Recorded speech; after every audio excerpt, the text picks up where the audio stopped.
Hello, my name is Camilla. We're here at the restaurant Lola in Copenhagen, and we're about to cook you some India meets the Middle East. Super. So, first things first, we're gonna do a small recipe for the dough. A paratha is basically a stuffed flatbread, so whatever you want to put inside is completely optional. This is just inspiration. Today we have a little bit of Danish organic oyster mushrooms. We have some goat cheese, garlic, parsley, a little bit of pine nuts, roasted onions, dried olives, cumin, and sumac, which is a little bit of it's a plant, but it's when you take it's reminding me a little bit of lemon juice. So if you don't have sumac, use something else. And pickled mushrooms. Afterwards we'll put everything in the pan, but we'll take that. First we'll start with the dough.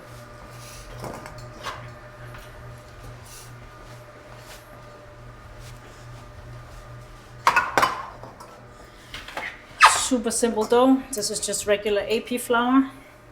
So anything you have, could also be a little bit of full grain, salt, and then water, olive oil.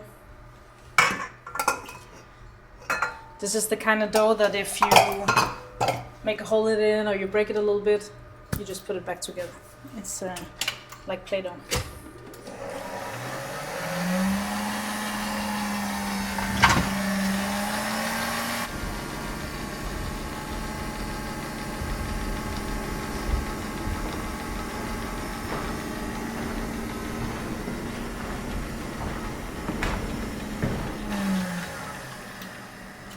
This kind of needs to just be put together slightly, and then the rest is just mixed with the hands. And this is, you can also make it, this is with olive oil, you can also make it with a little bit of butter, but this is just to keep it only with oil, to make it, yeah, vegan friendly and vegetable friendly and dairy free and everything friendly. We want to try and be friendly to everybody. So this dough needs to rest for half an hour. If you're in a hurry, we can just use it straight away, but if you let it rest, it gets more elastic and a little bit more easy to use. So this is this could be done in the machine, but I kind of like the workout, so then I don't have to go to the gym afterwards. It's a 2-in-1.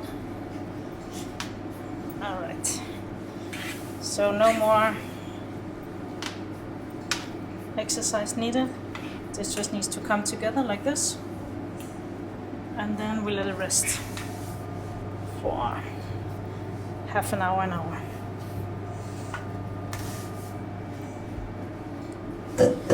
Right.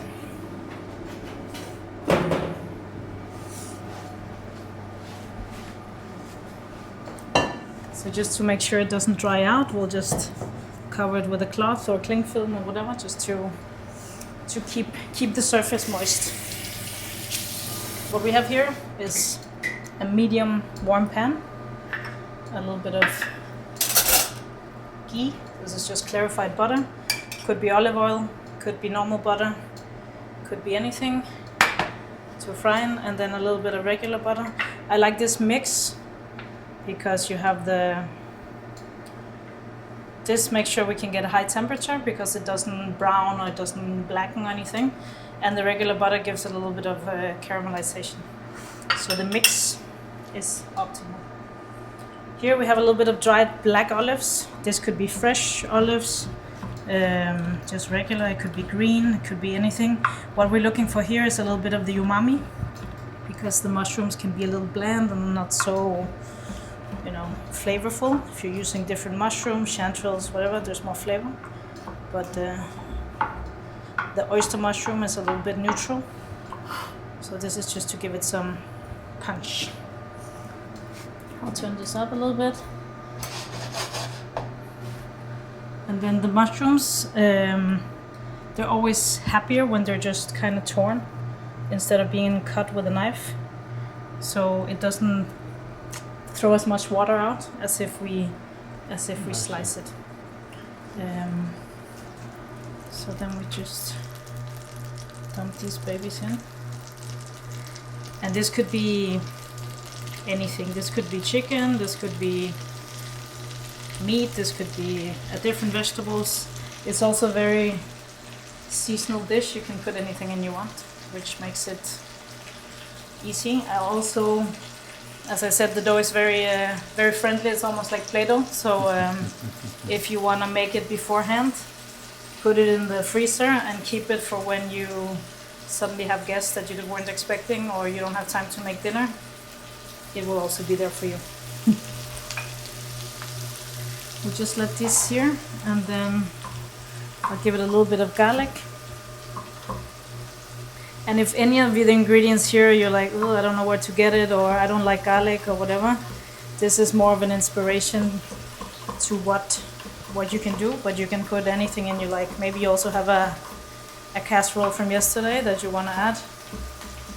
It's a very do what you like kind of recipe. You want it kind of on medium heat, so you want the mushrooms to get a little color, but you don't want the garlic to burn. Add some cumin in there.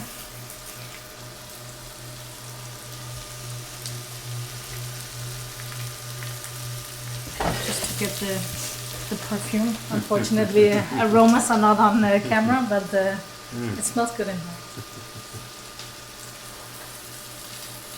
Pine nuts, also to give it a little bit of fattiness to the dish.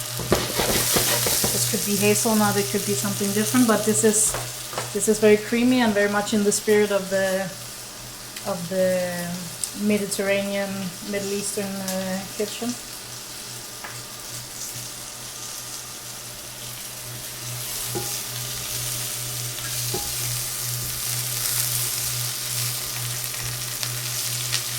It smells so good. Like the perfect love story. Garlic, spices, and mushrooms. Okay, I'm gonna turn it a little bit down now. The onions, we could just use regular onions, but I kind of like the sweetness and the little bit of bitterness that the fried onions have, and also it will give some texture to the dish when we roll it up afterwards. Parsley. This is what I would call grandmother parsley in Denmark. Could also be just the regular flat parsley, but this is just what we have, so this is what we'll use. I know it's very scary for some people to hear that you can just put in whatever, but I'm a big fan of leftover cooking. Normally in my house, my family opens the fridge and there's nothing in there, and then I open the fridge and there's 7 courses. So it's all about perspective. Get this a little bit more.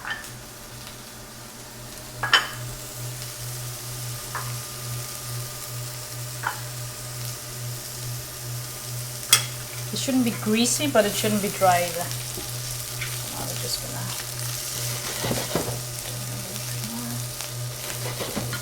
A little bit of salt.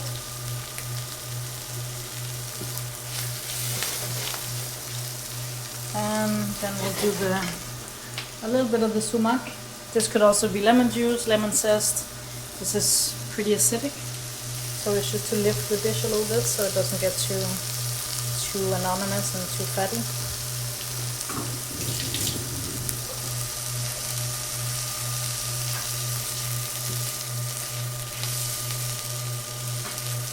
And then for some creaminess, we have this is a Danish goat cheese called Lodal, which for me is one of my absolute favorites. And again, if you're not a fan, then put something else. But this is crumbly, but it's also really good at melting. So I'll just put it so it warms but doesn't melt, like this. Don't be afraid of using your fingers, you can just wash them again.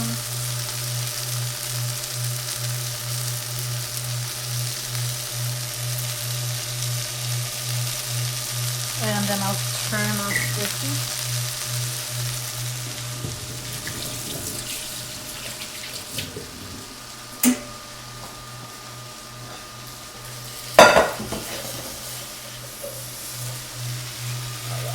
We'll take it off now.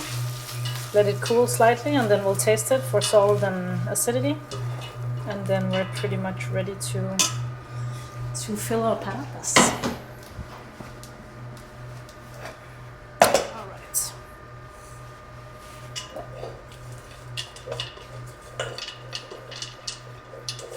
And this, I would say, serve it with a salad on the side, then it's really filling. You can also use it for your lunch at work the next day.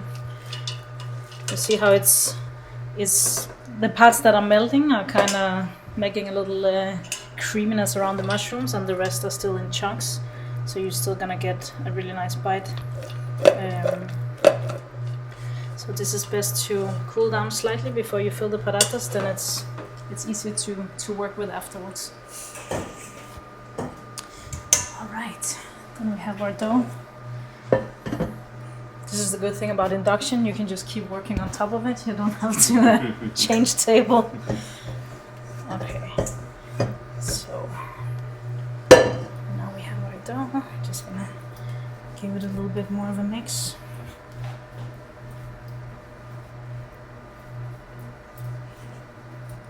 Alright. What's important here is just that it's not dried out, it's still moist, you can still see that it's coming together.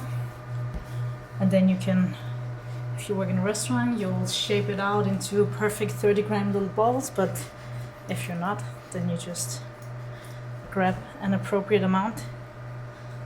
What you need is a top and a bottom, so the sheets just needs to be similar sizes.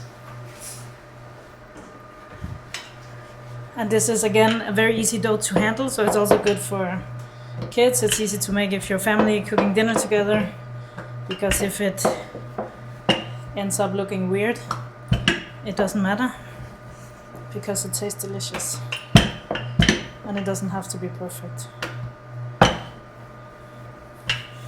So what we want is somewhat round or round shaped, like this is fine.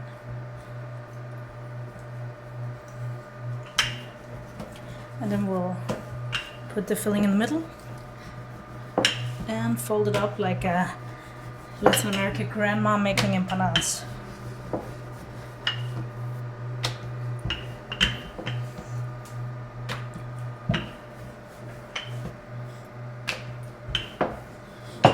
You can see it doesn't need flour, it's not sticking, it's super easy to handle. Alright, so we have our top and our bottom here. Then we'll take a little bit of the filling. This is where you want to be generous, but not so much that it pours out of it. So also a little bit controlled. So what you want to do is flatten it out. If you have experience making raviolis and so on, it's pretty much the same system. What you want is obviously the dough to cover, and then you want to make sure there's not air inside the layer as much as possible, because then when you cook it, it doesn't explode and open up. Just press it slightly. Now we can see it's all closed up, and then thumb, fold, thumb. And yes, this will look ridiculous the first time you make it, and then you practice, and then it becomes beautiful, like everything else. The most important thing here is that the outer layer is bigger than the inner layer, so you make sure that it's closed properly. And then the good thing again with this dough is you just kind of play dough it, and then it becomes pretty. So this is our paratha. Then we'll pan fry it, throw it a little bit in the oven, and we're ready.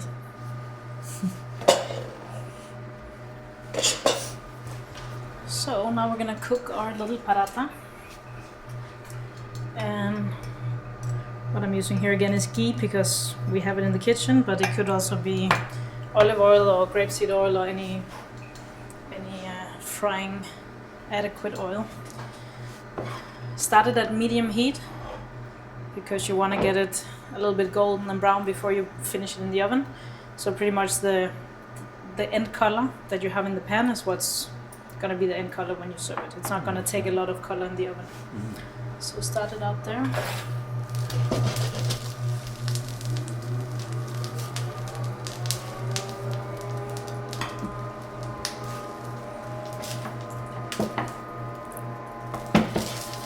And this is where you lose your patience and then you turn it up too high and then you burn it, and don't do that.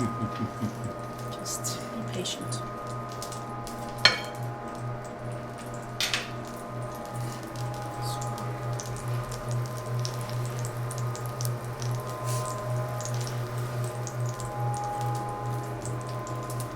This we had in a lot of varieties. Classic Danish filling, Indian style, South American. It's kind of a fits everything dough because it's quite neutral, but it's also flaky and nice, and it's easy to handle, and it's you can kind of see how it starts firming up.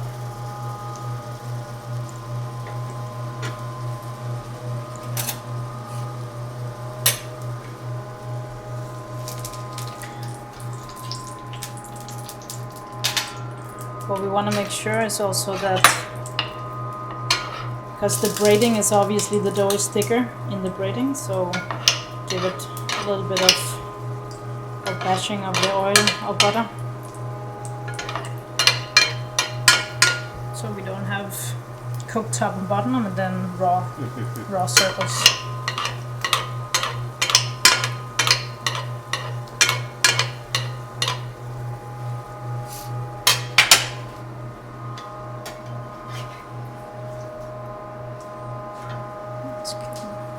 Slowly starting to get a little color.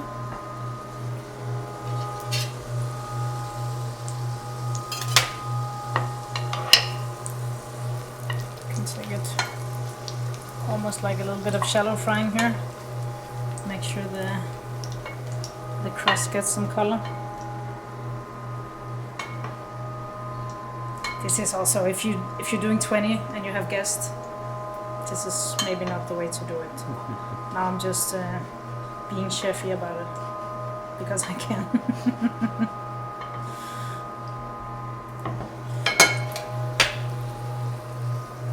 Then when you turn it, just being careful so it doesn't break.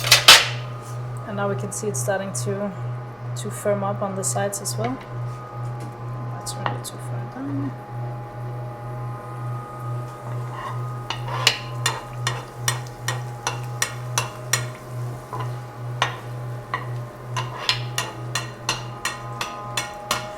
The reason why this is not deep fried is that if the filling is too liquid, you might risk an explosion kind of situation. So it's better to make sure that this is sealed right and then cooked a little bit more gently and then finished in the oven. I think it's the most secure way to do it.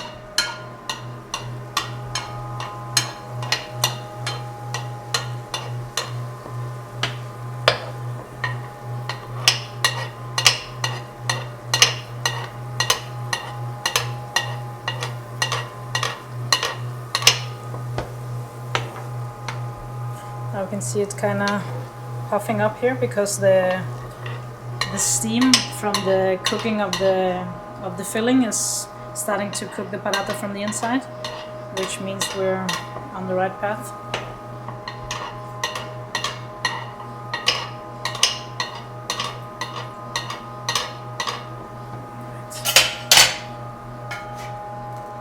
So flip it over a few times.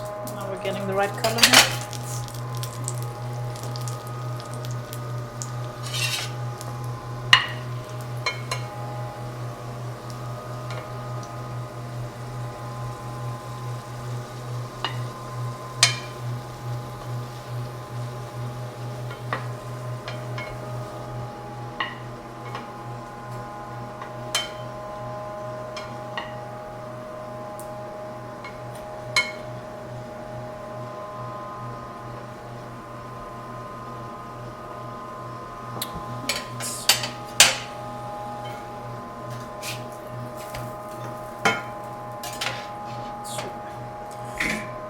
say let's stop it here and then we'll finish the rest in the oven. This is 180 degrees. And then we'll start with 10 minutes.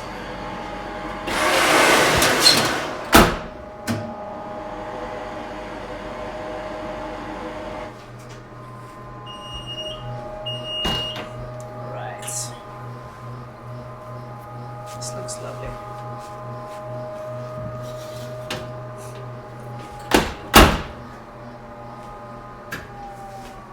Alright. So this is obviously super hot. This is where we recommend people don't attack it the second you take it out of the oven. To serve with this, just a little bit of a salad. Right now is the season for endive and other kind of bitter winter salads. The black olives in there. And then instead of putting vinegar or balsamic or something, I'm gonna put the pickled mushroom. If you wanna be like you don't wanna make the pickling liquid and everything, you probably have a jar of something pickled in your fridge. You open that, you steal a little bit and pour it over some mushrooms. And then you have pickled mushrooms. I'm gonna do a little bit of salt, just a tiny bit of the parsley. That's also inside the paratha.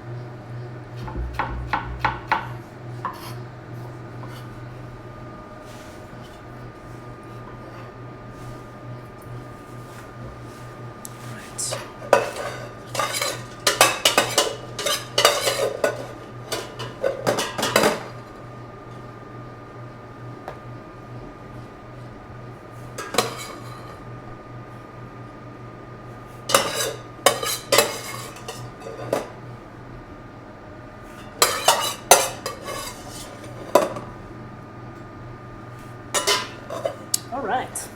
A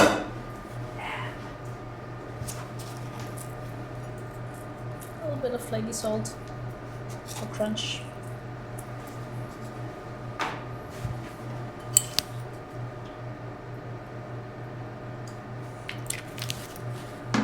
Super. Ta-da.